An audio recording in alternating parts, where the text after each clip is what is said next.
Good evening, comrades. Welcome to another session in our Communist Culture Club. Tonight we're looking at the ideological role of the expanding post-school education industry, a subject that Comrade Peter Kennedy will be introducing. As always, we've got time for question and comments afterwards. Thank you for joining us, Peter. Yeah, thank you. Thanks for the opportunity. I'm going to look at the ideological role of post-school education and post-compulsory education. There's a variety of terms that are used to kind of say the same thing, post-16, but basically, in the main, I'll be using tertiary education. And it means like most education that takes place once you've done school, and around 15, 16, you leave school. But today there's a kind of like an expansion in education beyond that, which is it's not voluntary as such. Nothing is in capitalism, so it's kind of like a necessity in terms of, or seen as a necessity in terms of gaining your place in the pecking order of employment. So the headlines, we could have done stuff on the headlines, which are about the impending crisis in higher education and the colleges, and over the source of funding for borrowing debt, and the squeeze on international students, and the loading of debt amongst domestic students, in the context of a slowdown of an intake of international students. So that, and that's been like high on the agenda, as you probably know.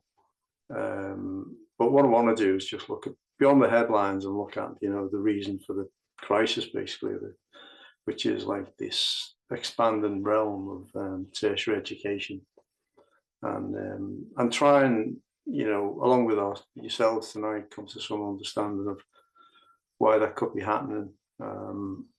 So it's kind of like a global phenomenon.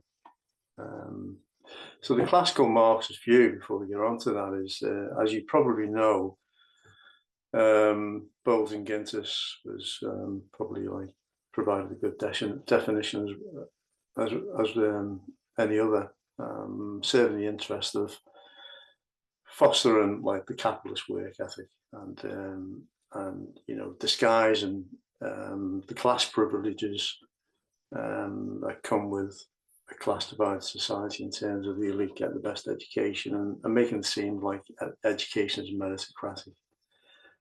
And the functional role of deciding through the allocation of skills, apparently based on innate ability and all the rest of it, to be allocated amongst the population, and lo and behold, most of those go to the elite anyway, and then the rest go to the working population in terms of a variety of skilled and unskilled labour, as we know. So these are the kind of functional prerequisites that Marxist views are kind of, looked at.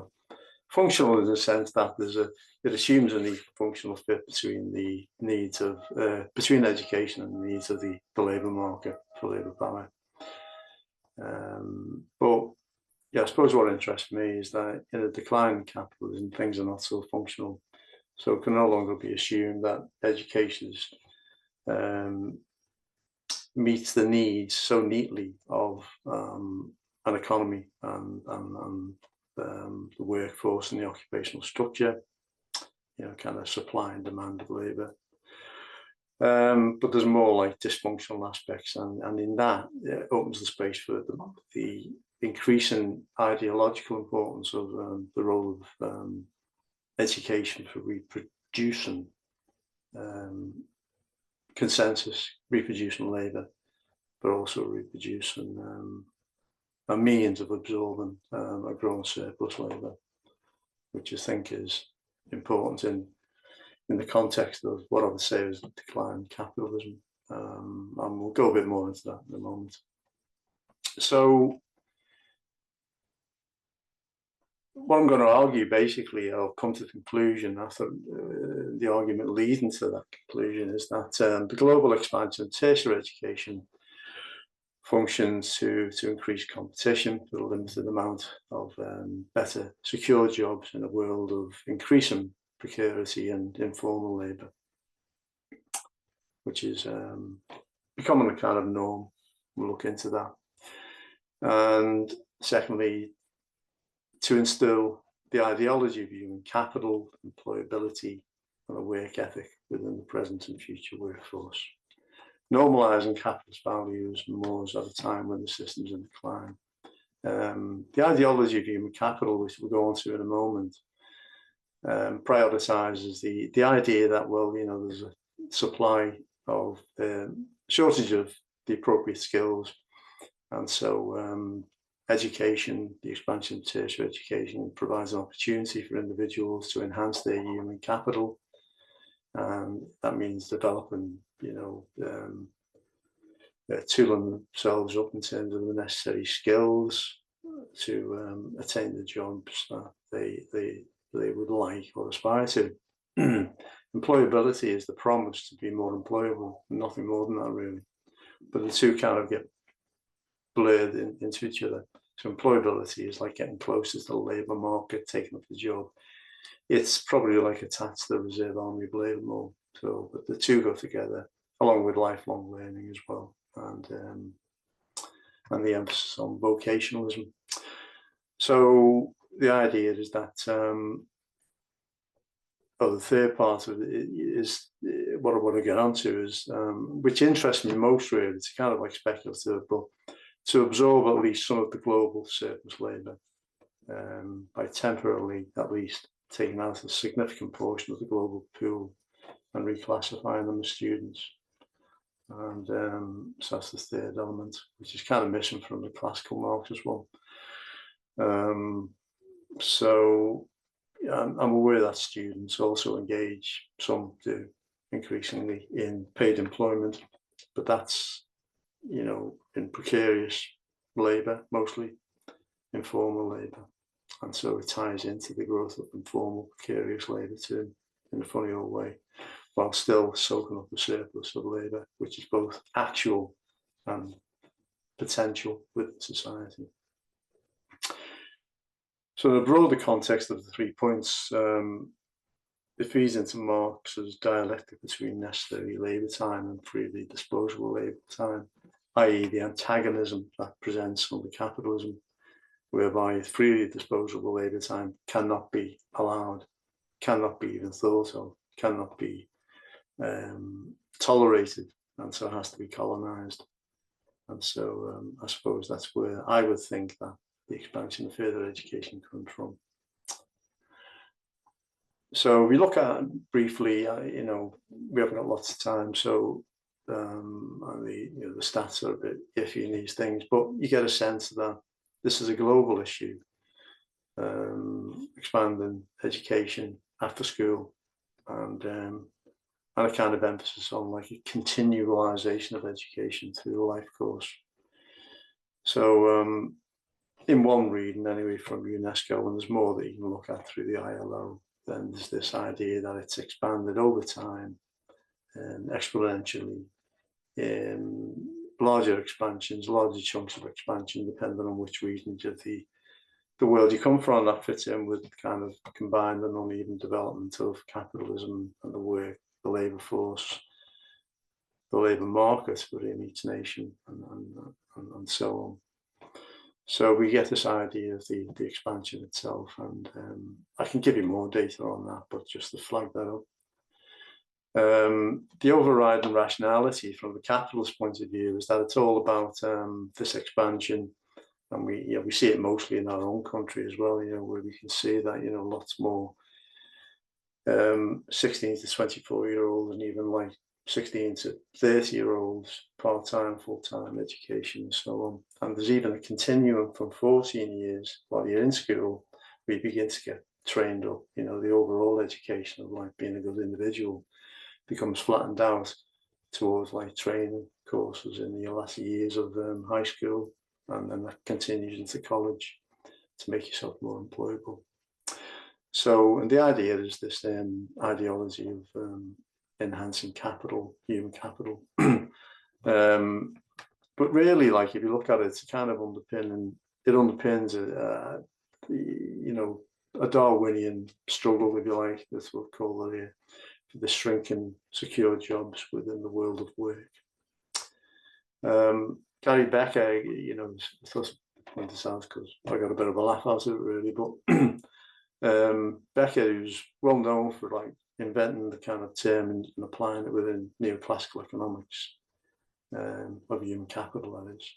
And he reflects how, like, it was really odd when he brought it out in the 60s, and when he was reflecting in the 90s that, you know, the world had changed somewhat and it wasn't criticised anymore. In fact, in other words, it was, in the world of tertiary education, at least, it's established a kind of hegemonic hold within education.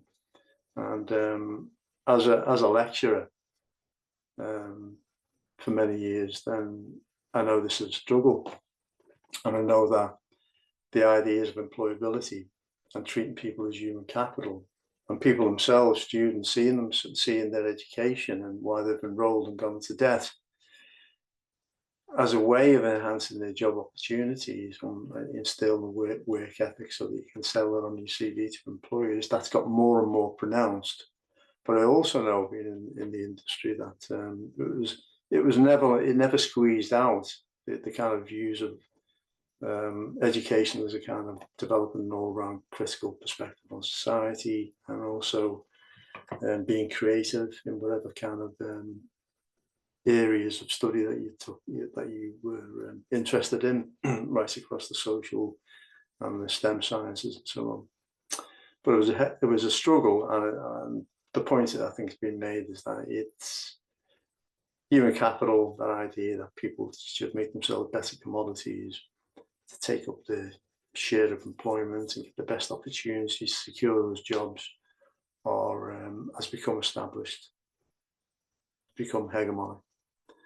And just a couple of examples, and we could go through, you know, the World Bank, the IMF, and they all come out with these things. You probably know McKinsey Institute, you know, for consultancy group for capital, and all those kind of think tanks, and they come up with the same kind of mantras, that integrating employability principles seamlessly into the overall higher education ecosystem, very sexy like, ensuring that students graduate with the skills, the knowledge, skills and experience necessary to thrive in the ever-evolving world, and you might have said, of work and the economy. And from UNESCO, equipping students with the skills to meet ever-changing labour markets and providing a passport to economic security and a stable future. So the idea is that supply is the main issue, getting the necessary supply of the right skills, and globally, if we get people on board with that, provide them with the incentive to study, raise their skill set, then the demand for those skills are already there and waiting to be exercised by employers globally. So needless to say that, and largely in academic circles too, even those who are non-Marxists have kind of debunked empirically the theory. But and we'll look at reasons why in a minute. But it's peddled because it serves capitalists as a one-sided expression of something real, the real alienation, exploitation of human labour, you know, which, as we know, is deconstructed from its human form, its humane form of expressing social needs and allowing people to flourish, into variable capital. So, but you know, so there's that's the ideological kind of selling point. I mean, you can go on and produce miles of like quotes and data and as to how viable this is, and how it's being empirically debunked, but it keeps going on. But what I find interesting is that, does it really meet the reality of the world of work, on the capitalism? And the, you know, the response, I'm assuming, is a resounding no. The reality is one of enduring degradation of labour, and we know what Marx explains about why this happens. But the overwhelming evidence as such, empirical evidence, is that, which gives us a kind of input in a way into kind of getting a more deeper analysis, is that when it comes to this mass supply of graduates, lo and behold, it's got at best, say, mixed results.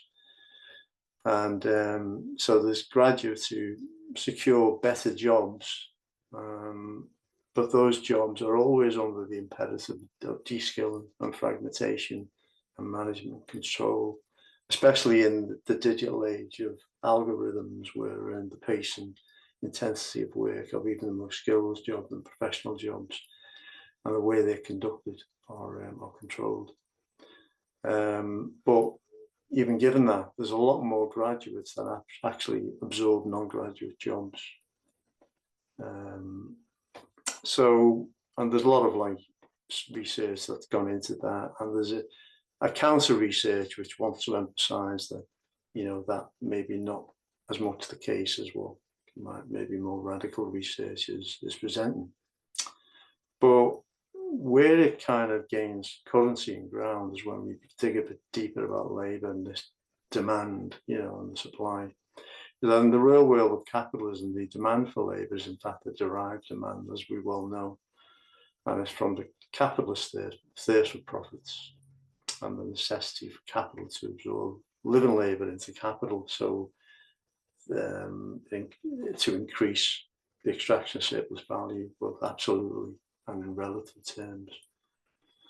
And it's not really about like enhancing human capital as such, you know, in the ways that is spoken about in the established literature, but it's more about fragmenting human formal skills and tacit skills that people have and bring to their work, whether those skills are high or low. And so labour can be absorbed by capital.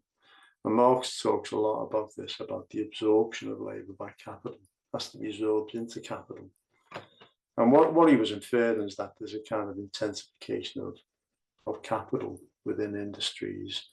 And that's for profit reasons, maximising of surplus value, but also for control reasons, which help the maximisation of surplus value. And there's a whole layer of like different management strategies, including Taylorism and digital Taylorism, to make that happen. Labour market analysis also talk about, as well as this kind of like ongoing degradation, which doesn't quite tie in with the expansion, that work is being hollowed out in the same way the occupational structure is being hollowed out, to present a polarization of work between, you know, those who, some of them class as rich workers and poor workers. What it really means is that there's an elite of kind of like relatively skilled workers in a closer approximation to capital, over and above, at the other end of the pole, the growing mass of either low skilled or no skilled, and skills in the process of being kind of like eroded. So there's this, and they talk about like the U-curve and the shape of the overall labour market, and this is national in developed countries as well as like global as well, although it's like it differs between countries. And then on top of that, there's also the fact, and maybe like mapping onto that, there's also the fact that workers, global workforce and labour and the experience of labour is bifurcated along the lines of informal, precarious work, which is the dominant like mode of work in terms of how many people do it. Over 60% of the global workforce are said to be engaged in informal and precarious work. Informal in the sense that there's no formal contracts, so it's a loose arrangement with a dodgy employer. And it's precarious because you don't know whether you're on, you know, how long the work's going to last. There's nothing guaranteed about it, and there's no set rules, and it's ununionized and so on. So it's more exploitative. So there's that bifurcation between that kind of work, which is in the overall majority, 60% and the formal work, if you like, which is shrinking and decomposing and itself becoming more precarious. So, we know that because, there's a kind of north-south, there's a kind of core periphery globally of the ways these things are distributed. So there's more of the informal, more of the informal within developed economies. So there's that kind of distribution. But even within the developed economies, because of certain things like, the mobility of capital over the past couple of decades, the global redivision of labour through the global supply chains, and under the overarching political economy of neoliberalism, which is freed off capital and empowered capital and destroyed the kind of collective bargaining and sense of a labour movement that would have maybe resisted that more. So that's made for a degraded or a degradation of the formal employment in the imperial heartlands of capitalism, as we know. Transforming some of that large chunks of it anyway into precarious and informal employment. So there's a kind of redistribution of the kind of super exploitation that kind of we traditionally associate with parts of the globe, the major parts of the global world that are nothing to do with the imperialist kind of heartlands and the deals over time, over generations that have been struck by organised labour and capital to ensure that most of the formal work enters is what they experience and how that's changing. So, just an idea again of the informality, size of the informal economy over time and how it's distributed, as what was mentioned before. It's worth noting as well that the green depicts the period 2010-17 there. And we can see a kind of decline in a way of being exposed to informal labour. Doesn't say much about precarious work because that's kind of goes across the two. So the kind of work, informal work, where there's no real contract between, which kind of establishes the risks of employment, guarantee that you'll be paid, and so on. And you can see a little bit of a decline in green there, but I suppose that speaks to, in a way, some of the, the expansion of a global tertiary sector and this idea of human capital. That some of it has resonance to stoke up competition within the economy and make it more fluid between formal and informal work, and that can be noted in the fact that there's more competition for jobs, and a lot of graduate people who've taken a lot of graduate labour has drifted into taking up and absorbed non-graduate labour. But nevertheless, there's this kind of adverse real context, degraded context within which the global tertiary education is operating. And just following on that on a more general level, that we look at like the total global labour force, then it's roughly broken down and porous between around about 2 billion who work for their own use, in kind of like a subsistence way, on producing their own food, scavenging, producing, building their own houses, ensuring their living standards are guaranteed largely outside of capitalism. But many elements of this workforce also can kind of cross over into the roughly 1.7 billion who are employed informally that we've discussed.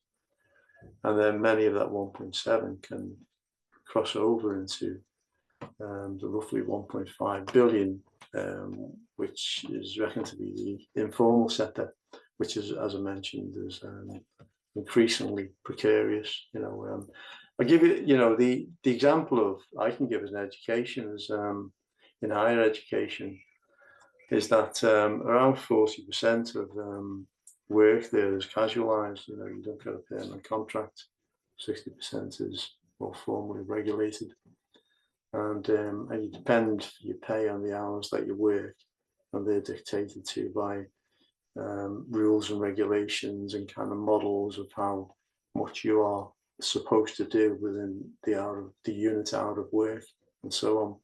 So your large swathes of like people who are teaching a higher educational level end up, being, when it's broken down, the kind of effort put in and it's spread, the time they spend, it probably comes in at, if they're lucky, £15 an hour, which is just above the minimum wage. So that's in that kind of thing. So, and you could replicate that into accountancy, into, the legal system with the paralegal workers. Peter, could I ask yeah. a quick question? The 2 billion worked for own use, does it include sort of small peasantry as well? Yeah, it will. It includes everyone that's working, that's outside the capitalist production. And these are like definitions, if you like, that are given by the ILO. I know this is world data in the chart there from the World Bank, I think. But the ILO have been hot on trying to classify work, classify the informal and the formal, and the work for own use. And I think that's because it gives them a criteria of understanding the patterns in the global economy, and so that they can do what they think is their job, which is to bring people in more and more into the heartlands of, the kind of like proper paid jobs, as it were, a fair day's work for a fair day's pay, which is probably the hallmark of ILO's kind of understanding of like equality and freedom in the workplace. But how they define it is, there's always going to be like suspect and under observation. And but basically, yeah, peasantry can be working within the family setting, family home, which is non-paid. It can be working for yourself as a so-called self-employed even, but not, to produce something for capitalists, but to produce for your own ends and maybe barter that for other goods and services. So it's enormous amount, and I think like it gives like a quick understanding in a way that capitalism globally and as a force just hasn't conquered the world in terms of reconstituting the world of workers in as variable capital, directly related to capital in the expansion of capital on a global scale. It just hasn't done that. And so anyway, so I'll leave it at that for now.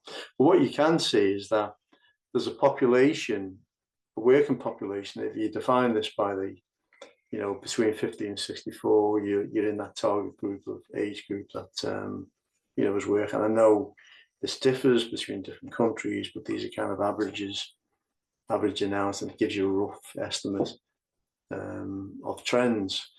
And the world trend is for the saying that the world, the pool of labour in the world is growing, as you can see there. At a time when there's this precaritization of jobs, there's a kind of like cutting back of formal work, there's a degrading of labour, and this rise in the tertiary education system, which apparently we do this kind of education because we want to tool ourselves up skill-wise, when it doesn't appear to fit in with the world of work. But what we do know, and this kind of like gives us an echo into Marxism as well, Marx, is that because of like the way the world has gone, the mobility of capital, the global redivision of labour, that, as I mentioned before, there's a kind of like sticky fluidity in the ebb and flow between these boundaries, where people can do similar work in the same week with it, which is classified as for own use, but also can be involved in the informal market. obviously this is something that is more prominent in certain areas of the world than others, but it's not, it's not something. It's also something that happens in core countries. So the individual can work across the boundaries, and aspirations can grow to move within these boundaries. For example, to move from informal to formal work, and from precarious to more secure work, at a time when the secure work, as we know, is kind of diminishing, and new technologies, digital technologies, what people sometimes collectively call the emergence of AI, are fast kind of eroding, transforming, and fundamentally changing, and maybe erasing too the kind of the skills that come with the security of work, the secure work. So the fluidity then intensifies through the global redivision of labour and the advance of IT, as I just mentioned. Theoretically, it invokes Marx's distinction between that age-old struggle between capital and labour, and how that manifests in dividing labour amongst themselves into a necessary labour, surplus labour, and reserve army of labour. And so perhaps we see a reason for some of the reason for the tertiary education system expansion, in the terms that it can ignite that competition, those internal divisions. It can, it's pregnant with the idea that, the more you arm yourselves with the right training, the soft skills that go with it, then the more that you can grab some of those necessary jobs, which may be more secure, the more you can get yourself out of the category of the reserve army, which you keep slipping through, and so on. And so Marx, if we run with that, kind of gives us a key to the nature of the competition, the class nature of the competition that's being imposed at the moment, and absorbed perhaps within tertiary education. It also invokes the importance of the capitalist, of the ideology, not the function, practical function of enhancing human capital employability within the tertiary education system. So the ideology part of it comes in with the fact that, clearly people are going to be disappointed. We know that in the West, graduates are increasingly disappointed that they end up doing non-graduate jobs, even though they may be paid slightly better wages in a lot of cases. And employers are kind of choosing them because they have the choice. They have the choice from the supply. Employers can choose someone who's with all the soft communication skills from extra tertiary education, and some of the practical skills as well. And they could be good for use in jobs that, in a previous time would have been done by people who haven't gone to college, or non-graduate kind of jobs that are about. So it displaces then those people who don't go, and we know that the flip side to some of this expansion of tertiary education is the massive lower rate of the 16 to 25-year-olds and so on that enter directly the labour force. So in a way, and so in the, I think around the data, if I remember the data, over the past 20 years, it was always quite low anyway. It was about 47%, and that's now around 1920 by 2022 or so. That's dipped down to 25% of all 16 to 25 age group that have kind of been absorbed within. There's only 25% actually, so where the rest have been absorbed into either not doing anything, which is neat, the not in education, employment, or training, they just dropped out, or most of them have been absorbed by the expanding education system we're talking about tonight. So So, but it does invoke the importance of the capitalist ideology to internalize, you know, the values and laws of capitalism and the work ethic. It instills a capitalist work ethic and reduces ideas about education being any more than skilling up and and so on. So it's also used as a means of internalizing personal blame, because one of the things about human capital theory is that on the one hand, from the capitalist point of view, it seems quite natural, like humans should want to be better commodities, you know, because they have one thing to sell, their labor power. Why not utilize it? Why not get it skilled? Or why not, you know, all your habits and the way your interests, why shouldn't they be focused on making you more attractive for capital to employ, and so you can exercise your property rights at work and earn a wage and all that crap.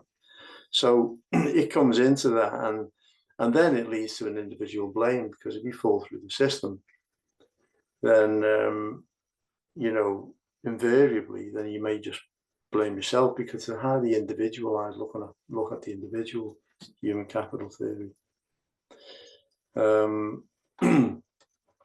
The other side to this kind of degradation is that, and this is interesting to me, because the degradation of labor, you know, the informality, is really about like stretching work time amongst a larger pool of available workforce, potentially available workforce. And you know, graphs can tell a number of lies and so on, but these are produced by a number of sources, official sources, and you can get others, but you tend to point to the same thing. Obviously, you know, that depends how you count these things, but one is, the two are inverse relation with each other, and the one is depicting the loss, the decrease in average annual hours of people employed in employment across the piece, across the labour force, and informal economy, taking in account precarious labour and all the rest of it over time. And the other one, not totally mapping onto the time scale, but again, giving an idea that the decrease in average working labour time work also goes hand in hand with the increasing number of employees to stretch that over globally. So I suppose, like, informality and precariousness of work, you know, the kind of 0-hour contracts, the precariousness of labour, you work long hours, sometimes you may get paid, you don't get paid, you intense exploitation, that precariety, that informality of labour along with the formal, then is a way of kind of hiding a growing a society kind of pregnant with surplus population, relative surplus to the necessary labour required to expand capital. And so that's the way I'm reading it. It can, you know, it's kind of like a speculation on that. So the inverse relationship then shows total labour time is spreading thinner among a large global pool of workers. And it indicates, you know, it could be read from the employment of informal, precarious forms of paid labour and so on. But within that too, there's another driving force creating a surplus of labour over and above necessary for capital, and that is the expansion. Which we'll come on to now. So the bottom line there is that the expansion of education will help to absorb part of this global surplus labour temporarily, certainly not all of it. And you know, things like workfare, which states have introduced across the OECD and elsewhere, where you have to kind of develop a work ethic to secure your benefits, and as in the universal credit system, you're a job seeker and you're paid to look for work in benefit terms. So there's all these things like disguise it as well. And as well as the universal credit in Britain, I'm sure it's the same elsewhere, is that the same system elsewhere, the work ethic is that the state steps in to pay some of your income, some of the value that you need to kind of like replenish your labor, while capitalists can enjoy paying you at undervalue, to make it more attractive to employ you, to exploit you. So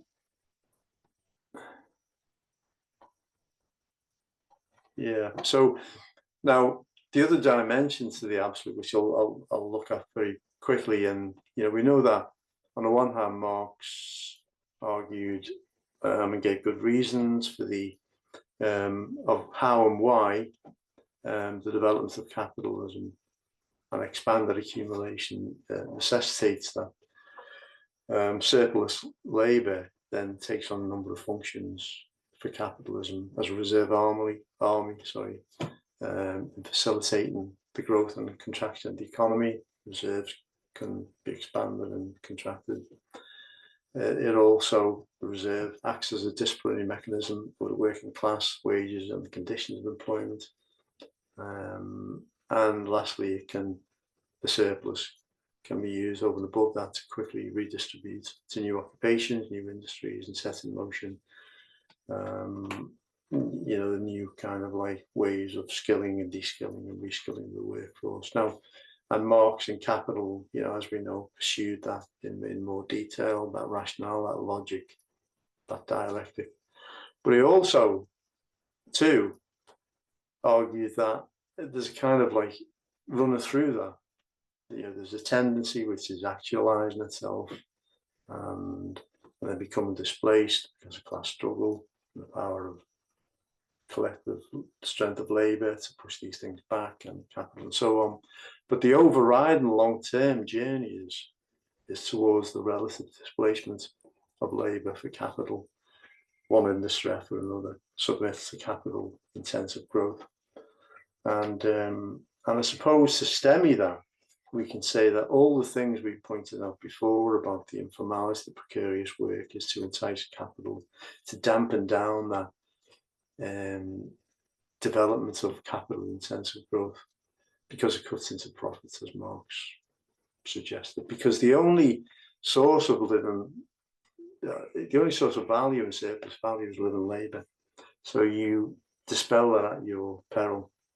And so there's always going to be a struggle to draw it back in again, to use the state to supplement wages and so on.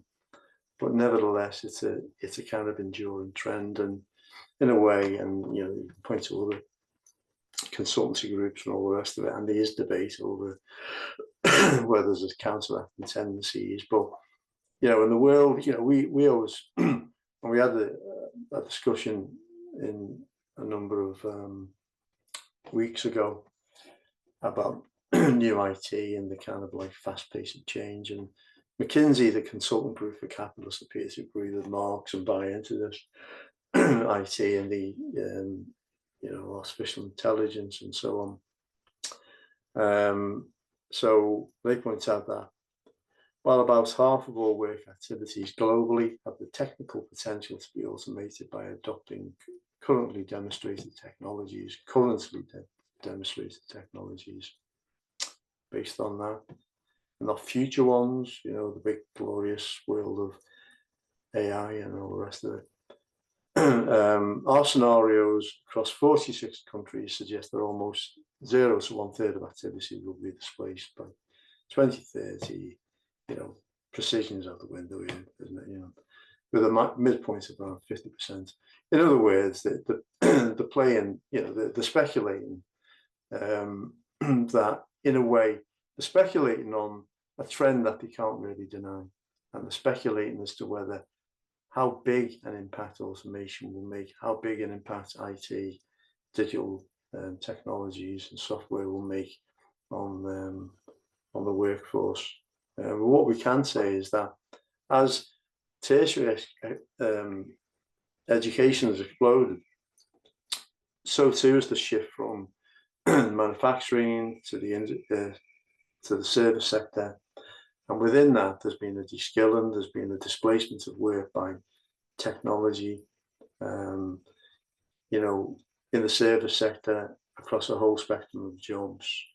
You know, the easy one would be going to supermarkets, there's less like labour there because there's technologies that are used kind of like to where you can pay, you know, you can source what you bought and pay at the counter without using people. You can go into airports, but you don't see many people, and they can sort your baggage out and so on. This whole swathes of like you know, accountancy, which is kind of been algorithmed and fragmented into kind of bits and pieces so that less skilled people can do it. So there's work taken, there's a displacement going on. And it seems to me what McKinsey are worried about is that this displacement is going to accelerate as we move from the service sector and apply the kind of like, you know, the put it onto a kind of fast superhighway with the growth of information technologies and so on. People talk of like the digital taylorism in that sense, that, you know, the world of work is kind of becoming fragmented in that way. The skills are fragmented, but also there's a displacement that it's accelerating, and capitalism is worried about that. So again, that brings in another aspect for the how we can begin to understand the expansion of tertiary education, and that is that it has to kind of be absorbing some of that surplus, you know, implicitly, that it's denying people direct access to the labour market. The ideology around lifelong learning, where you have to keep on going back into education and so on in people's lives, is another way of extracting that, absorbing that surplus labour in ways that, you know, are driven by, you know, the antagonism within society between the classes. So, you know, on the one hand, capitalism can't exist without living labour power. On the other hand, there's tendencies which kind of is making that more likely to a degree, but that's always like clawed back by capital, it's clawed back by labour. People are worried about the jobs, and on it goes. And so the surplus is always latent rather than actual in the kind, you know, within the spaces of class struggle and the resistance from both sides, capital and labour. And I suppose that's where I'm seeing, like, you know, when I was asking myself when I was in education, you know, what is going on here? Because students mostly didn't know why they were there. You know, a lot were saying that, well, I can get a job and I'll probably end up with a job regardless of what I get in terms of certification and so on. And yet this is expansion. And against that, we have this kind of like the reality of degradation of labour and the ongoing rise of surplus population and so on. So I'm just thinking in those terms, and more importantly in terms of like, well, it's not just the surplus population, because what's it cutting off in the future? Well, Marx tells us that there's a real tacit struggle going on all the time within our society, and especially now in the era of decline, where they want to colonize any notion of a movement towards free time, the realm of freedom, you know, where labour time can be free. And the dispelling of labour holds out that promise. And indeed, education is a way to kind of move when, you know, to enhance your creative powers, your human labour powers in creative ways, is a really nice way of doing that. But it's become a kind of dystopian mirror image of that under capitalism at the moment. So that leads me back to the conclusion at the beginning, which is the interlink and the explanation for tertiary education is to increase the limited amount of better jobs, to instill the ideology of capital employability and a work ethic within the present and future workforce, and normalise values and mores at a time when the system's in decline, and as a recognition of that decline too, to absorb at least some of the global surplus by temporarily, at least, taking out a significant portion of the global labour pool and reclassifying them as students. And the broader context is this kind of a struggle that's going on, I think, between what we want for our future in terms of free time and a rearrangement of necessary labour in accordance with our social needs, and that's kind of coming out in like really perverse ways. And one of those perverse ways is the expansion of the realm of tertiary education. End of. So that's all. Okay. Thank you very much, Conrad.